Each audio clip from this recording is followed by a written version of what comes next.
자, 이런 질문이 있었습니다. 오늘 한동훈 법무부 장관에게 기자들이 질문을 던졌어요. 장관님, 이재명 대표는 오늘 병원으로 후송이 되지 않았습니까? 지금 병원에 누워 있는 상태입니다. 그렇다면 이재명 대표가 병원에 누워 있는데 도주의 우려가 있거나 증거 인멸을 할 가능성이 낮아지는 거 아니겠습니까?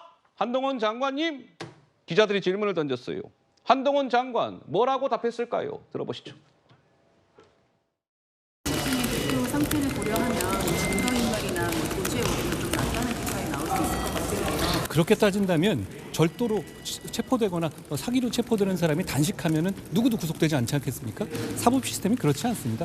그거는 게다가 미리부터 어떤 그런 상태가 있었던 게 아니라 수사를 맡고 수사가 예정되고 소환 통보가 된 이후에 본인 스스로가 만든 상태 아닙니까? 그런 부분도 충분히 고려되어야 하겠죠. 자, 검찰은 이재명 대표의 이제 구속 수사 필요성을 강조하고 있는데 사법 방해 의혹 그리고 증거 인멸 우려로 이재명 대표의 구속 필요성을 강조할 것이다라는 전망이 나왔는데 조상규 변호사님 좀 설득력이 있는 거라고 보십니까? 어떠세요?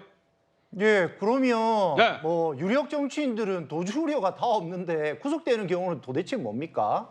범죄의 중대성 예. 그것 하고요. 그다음에 증거인멸의 가능성입니다.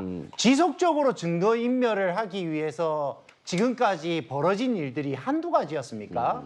이화영 전 부지사 사건에서는 6월 달에 진술번복한 이후로 7, 8, 9 그 석 달을 완전히 재판이 다 파행될 정도로 어허. 이화영 전 부지사의 진술을 바꾸기 위해서 노력하셨지 않습니까?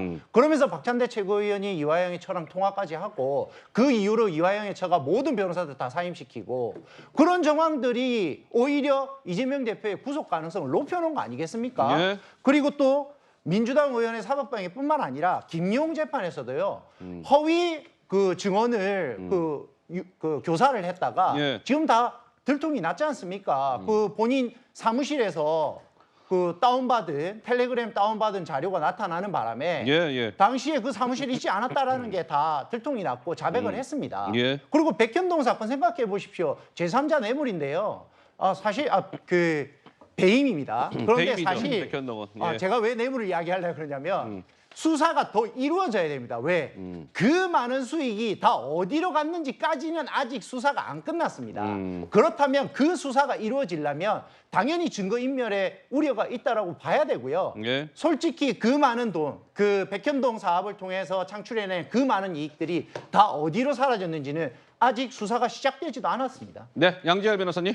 이제 영장의 청구 내용이 와봐야 되겠지만 제가 전에도 이 자리에서 비슷한 말씀을 드렸지만 최근에 법원의 어떤 방침은 불구속 수사가 철저하게 원칙입니다. 불구속 수사 그러니까 원칙. 진짜 글자 그대로 살인범이라든가 강력범죄를 저질러서 당장이라도 사람을 해칠 우려가 있지 않는 한은 오히려 그래서 언론에서는 가끔 불구속 왜 구속을 안 시켰냐라고 그렇게 강력범죄에 대해서 일부 부분에서 질타하는 경우가 있는데요. 예. 그런데 희한하게 또 정치인과 관련된 부분인지 마치 구속이 당연한 일인 듯이 전제를 놓고 얘기를 하고 있거든요. 예. 저는 한동훈 장관께서도 그 법무부 장관의 입장이보다는 때로는 이제 검찰총장의 입장을 대변하시는 것처럼 직접적으로 검찰의 수사와 관련해서 말씀을 주고 계신데 예. 그러나 과연 이 부분이 적절한가부터 우선 생각이 들고요.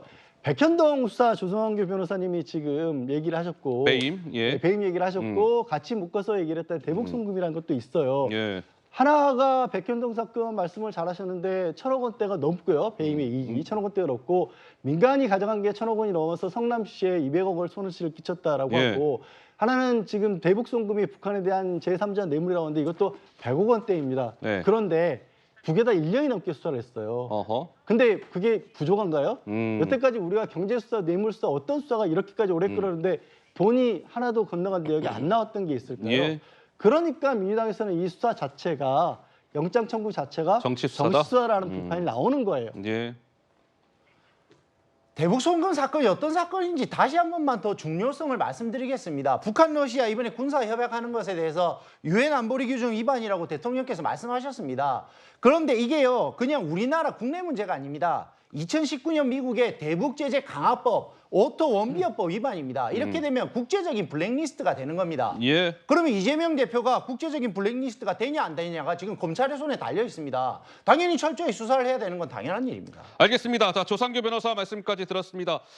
그러니까 검찰은 오늘 이재명 대표에 대한 영장을 청구하면서 이제 돈과 관련된 액수만 놓고 보면 그런 것이죠. 백현동원 배임 혐의가 적용됐는데 성남시에 손해를 끼친 금액이 한 200억 원 정도 된다. 검찰은 그렇게 보고 있는 것이고 쌍방울 대북 송금은 제3자 뇌물 혐의 아니겠습니까? 돈으로 따지면 800만 달러, 우리 돈으로 따지면 106억 정도 됩니다. 그러니까 배임과 제3자 뇌물을 합하면 300억이 좀 넘는 것이죠. 돈의 액수만 놓고 보면 그렇습니다. 검찰은 그렇게 보고 있습니다.